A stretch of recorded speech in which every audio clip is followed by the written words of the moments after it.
औज़ुबिल्लाहिमिनश्शैतानिर्रजीम बिस्मिल्लाहिर्रहमानिर्रहीम। तो इंशाल्लाह इस वीडियो में हम यूनिट नंबर 13 जो कि लास्ट यूनिट है क्लास फोर्थ का इंशाल्लाह ये हम डिस्कस करते हैं लिटिल थिंग्स मतलब कि छोटी चीज़ें।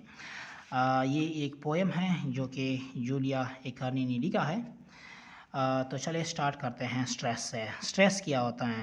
स्ट्रेस इज़ द एम्फेसिस होता है placed on saleable in words, मतलब कि आपके पास जो सेलेबल होते हैं उन वर्ड्स में आपने कहाँ पर उन पर जोर देना है उसको कहते हैं स्ट्रेस, जोर देना।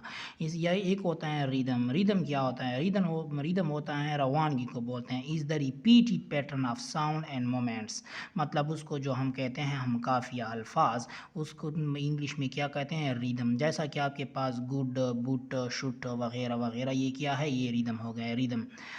इसके बाद जो है इंटोनेशन, ये पिछली वीडियो में बताया था कि इंटोनेशन में क्या होता है। आपके पास जो स्पीकिंग मतलब कि जब हम बोलते हैं, ये हमें इसके बारे में बताते कि हमने कहाँ पर ऊंचा बोलना है, कहाँ पर हमने क्या बोलना है, फाल बोलना है, नीचे बोलना है, तो इसको कहते हैं इंटोनेशन। ठीक है। इसके बाद जो आपके पास है नॉन वर्बल कम्युनिकेशन, आपके पास तब होती है we use different body parts of gestures, इशारे की मदद से कम्युनिकेट और फीलिंग्स एंड इमोशन, मतलब कि जो जब हम कम्युनिकेट करते हैं, बात करते हैं इशारों की मदद से, उसको कहते हैं नॉन वर्बल कम्युनिकेशन। जैसा कि आपके पास ये जो आपके पास सिंबल बनी हुई है, यहाँ पे हमें पता चल सकता है कि यहाँ पे क्या है, सेलिब्रेशन हो रही है। यहाँ पे जो है, यहाँ पे अगर हम देखें, यहाँ पे एंग्री मतलब कि गुस्सैली मूड में है। यहाँ पे क्या है, यहाँ पे मशवरा कर रहा है, कंसोलिंग। ठीक है, यहाँ पे क्या कर रहे हैं, मशवरा। मतलब कि अगर आपके पास ऐसे सैंपल आ जाएं जो हम यूज़ करते हैं इशारों की मदद से, जिसके मुताबिक हम क्या करते हैं, इशारों की मदद से बात करते हैं, उसको कहते हैं नॉन वर्बल कम्युनिकेशन। इसके बाद जो हैं ठीक है, इसके बाद जो है फिलिंग द ब्लैंक्स है। The poem little things is written by Julia A Carney. ये पोएम जो है लिटिल थिंग्स का, ये किसने लिखा है? ये बहुत इंपॉर्टेंट एमसीक्यूज़ है, कई बार टेस्ट में आ चुकी है ये एमसीक्यूज़। जूलिया एकर्नी ने ये लिटिल थिंग्स की पोएम लिखी है। The poem highlights the importance of, मतलब कि किस चीज़ के बारे में, किस चीज़ की अहमियत के बारे में बात की थी? लिटिल थिंग्स, छोटी छोटी चीज़ों की अहमियत के बारे में बात की थी इस पोएम में। Little grains of sand make pleasant land. ठीक है, तो यहाँ पे लैंड आया। इसके बाद जो है N ocean is made of little drops of water, समंदर जो बनते हैं वो छोटे छोटे कतरों, पानी के कतरों से बनती हैं, लिटिल ड्रॉप्स ऑफ वाटर। इसके बाद जो है आपके पास सिनोनिम या वर्ड्स मीनिंग के लिहाज से क्वेश्चन आ सकते हैं।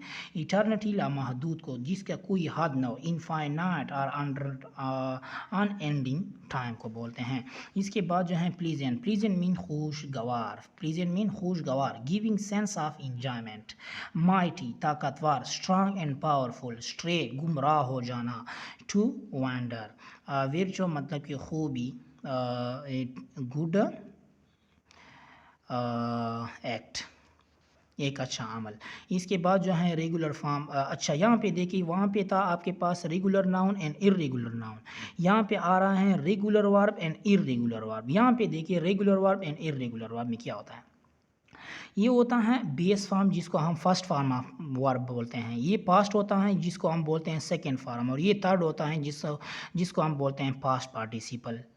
अब आते हैं रेगुलर वर्ब डिफिनीशन की तरफ। जब आपके पास पास्ट और पास्ट पार्टिसिपल क्या हो जाएं, वो आपके पास ऐसे आ जाएं जिसमें आपके पास ईडी का इजाफा, मतलब कि डी या ईडी का इजाफा हुआ हो, मतलब कि आपके पास एक ऐसा वर्ड जिसको हम बनाते हैं फर्स्ट सेकंड फार्म और थर्ड फार्म, और वो आपके पास बन जाए सेकंड थर्ड फार्म सिर्फ डी या ईडी की इजाफे से, तो उसको कहते हैं रेगुलर वर्ब। एक होता है इर्रेगुलर वर्ब, जिसमें यह तरतीब ना हो, तो उसको कहते हैं इर्रेगुलर वर्ब। जैसा कि आप देखें, अलावा आपके पास एक वर्ब, ठीक है, वर्ब है, इसकी जब हम सेकंड फॉर्म बनाते हैं अलाउड, थर्ड बनाते हैं अलाउड, तो यहाँ पे हम देखें ईडी का इजाफा है, तो इसको कहते हैं रेगुलर वर्ब। इसके बाद देखिए बिहेव, यहाँ पे हम सेकंड बनाते हैं डी का इजाफा हुआ, यहाँ पे देखिए डी का इजाफा, तो जब आगे पास्ट और पास्ट पार्टिसिपल में डी या ईडी का इजाफा हो जाए तो उसको कहते हैं रेगुलर वर्ब। इसके बाद देखिए जंप, यहाँ पे ईडी का इजाफा हुआ है, इसमें देखिए ठाक ठाकड ठाकड, तो यहाँ पे देखिए ईडी का इजाफा हुआ। तो ऐसे वर्ब को क्या कहते हैं, रेगुलर वर्ब कहते हैं। इसके बाद हमने ये खुद करना है, enjoy enjoyed enjoyed, kick kicked kicked, need need needed, punish punish punished. इसके बाद जो आपके पास है करेक्ट स्पेलिंग बताना है, माइटी ये खुद आपने बताना है।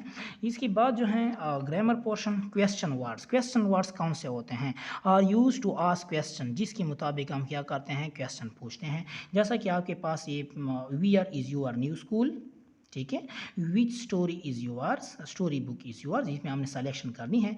व्हाट इज़ योर, इसमें देखिए इसमें हमने सिलेक्शन कि आपके बुक तो ज़्यादा है स्टोरी, लेकिन आपका कौन सा है। What is your favourite book, why are you looking so happy, who is absent today. तो यहाँ पे देखिए, यहाँ पे 3 के लिए दिया गया है कि व्हेन हम तभी इस्तेमाल करेंगे, it is use to ask about time और एनी ओकेशंस। हाउ मेनी तब इस्तेमाल करेंगे, it is use to ask about the number of countable noun, how many, ठीक है, हाउ मेनी कितने, काउंटेबल नाउन वो नाउन होते हैं जिसको हम शुमार कर सकते हैं, उसको कहते हैं काउंटेबल नाउन। जैसा कि आपके पास पेन्स हो गए, बुक्स हो गए वगैरह वगैरह।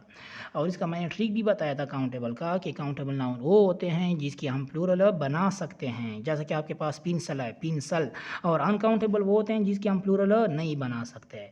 इसके बाद जो है how much is used to ask about quantity, मिकदार के बारे में। प्राइस ऑफ अनकाउंटेबल, या आपके पास अनकाउंटेबल नाउन होती है जो होती है उनके प्राइस के बारे में, तो वहाँ पे भी हम क्या करते हैं, हाउ मच लगाएंगे। How many and how much में ये फ़र्क है, how many and how much. How many हम काउंटेबल के लिए इस्तेमाल करेंगे, हाउ मच हम इस्तेमाल करेंगे अनकाउंटेबल के लिए। इसके बाद जो है सिंपल फ्यूचर टेंस, इसमें आपके पास विल या शैल इस्तेमाल यूज़ होगा। इसके बाद जो है कमांड सेंटेंस को हम इम्पेरेटिव सेंटेंस भी कह सकते हैं। कमांड सेंटेंस ऐसे सेंटेंस होते हैं, ऐसी जुमले जिसमें मतलब कि कमांड का मतलब कि कोई हुक्म पाया जाए, ऐसे जुमलों को कमांड सेंटेंस या इम्पेरेटिव सेंटेंस कहते हैं। इसके बाद इंस्ट्रक्शन सेंटेंस, इसमें क्या कहते हैं, इसमें मतलब कि इंस्ट्रक्शन हिदायत पर मुश्तमिल जुमले को क्या कहते हैं, इंस्ट्रक्शन सेंटेंस कहते हैं। इसके बाद एक्सक्लेमेटरी सेंटेंस, ये क्या करता है, सडन फीलिंग्स शो करता है। ऐसा जुमला जिसमें सडन फीलिंग्स या इमोशन, ख्यालात का जिक्र पाया जाए, तो ऐसे जुमलों को एक्सक्लेमेटरी सेंटेंस और एक्सक्लेमेटरी सेंटेंस के मुताबिक हम ये लफ्ज़, ये सिंबल जो है इस्तेमाल करते हैं एक्सक्लेमेटरी सेंटेंस के लिए। तो यहाँ पे आप देखिए इंस्ट्रक्शन, यहाँ पे हिदायत है, fry the onion for 5 to 7 minutes, take your medicine before sleeping, read the given non verbal cues. इसके बाद कमांड मतलब कि हुक्मिया जुमले जो होते हैं, क्लीन योर रूम, ये हुक्म दिया है, drink juice, please sit down. Commands जो इम्पेरेटिव सेंटेंस होते हैं उसमें आपके पास सिर्फ कमांड नहीं बल्कि और चीज़ भी आ सकते हैं। इम्पेरेटिव सेंटेंस उसको बोलते हैं जिसमें आपके पास दरख्वास्त, ठीक है, इसमें आपके पास जो है हुक्म, इसमें आपके पास मशवरा, इसमें आपके पास और इस तरह और भी आ सकते हैं, ठीक है। एक्सक्लेमेटरी सेंटेंस क्या होता है, व्हाट ए लवली, मतलब कि जिसको मतलब कि सडन फीलिंग्स, इमोशंस।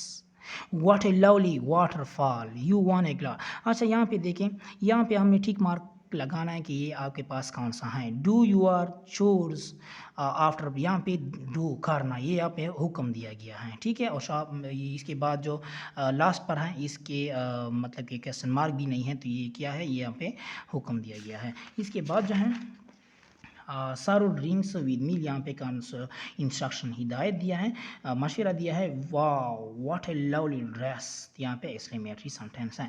इसके बाद जो है do and does are also, do and does are also you to start a sentence to ask question, मतलब कि डू और डज भी हम क्या कर आस्क क्वेश्चन मतलब कि सवालिया जुमले में हम इस्तेमाल कर सकते हैं।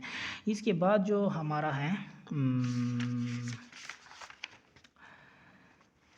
अच्छा ये देखिए, ये हम आपके पास सेलिब्रेशन के लिए था, ये इंग्री के लिए था, ये कंसुलेटिंग के लिए था, माशरे के लिए। इसके बाद जो हमने करना है, ये हमने ये बताना है कि ये जुमला कौन से टेंस का है। तो यहाँ पे देखिए ये सिंपल प्रेजेंट टेंस का है, डिड द चिल्ड्रन स्लीप, ये भी आपके पास सिंपल पास्ट का। यहाँ पे देखिए डिड आया हुआ है, यहाँ पे टेक्स आउट द, ये सिंपल प्रेजेंट का है। दे विल आया हुआ है, तो ये फ्यूचर का है। अर्ली टॉकिंग, एक मतलब कि यहाँ पे दो चीज़ें हैं, वाज भी आया हुआ है मतलब कि पास्ट हो गया और ये कंटिन्यू मतलब कि पास्ट कंटिन्यूस का हो गया।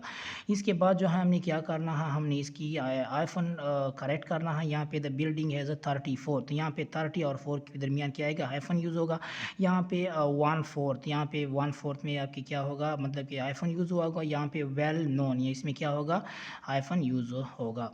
इसके बाद जो है सर्चेबल वर्ड्स मतलब कि आपके पास जो कनेक्टर होता है, जैसा कि आपके पास यहाँ पे फर्स्टली आता है फर्स्ट, और इसके बाद नेक्स्ट, फिर इसके बाद हम कहे गए देन, तो ये सब के सब क्या है, कनेक्टर्स हो गए। इसके बाद और ये आपका क्या हो गया, ये आपका कंप्लीट बुक है वो आपका कंप्लीट हो गया। तो इंशाल्लाह यहाँ से आपका जो क्लास 4th इंग्लिश था वो हमारा कंप्लीट हो गया। तो इंशाल्लाह फिर हम डिस्कस करेंगे क्लास 5th का जो इंग्लिश है वो भी, और साथ में जो बुक्स रहते हैं क्लास 4 के, मतलब कि जैसा कि मैथ्स का हो गया, और इंशाल्लाह वो फिर स्टार्ट करेंगे। शुक्रिया।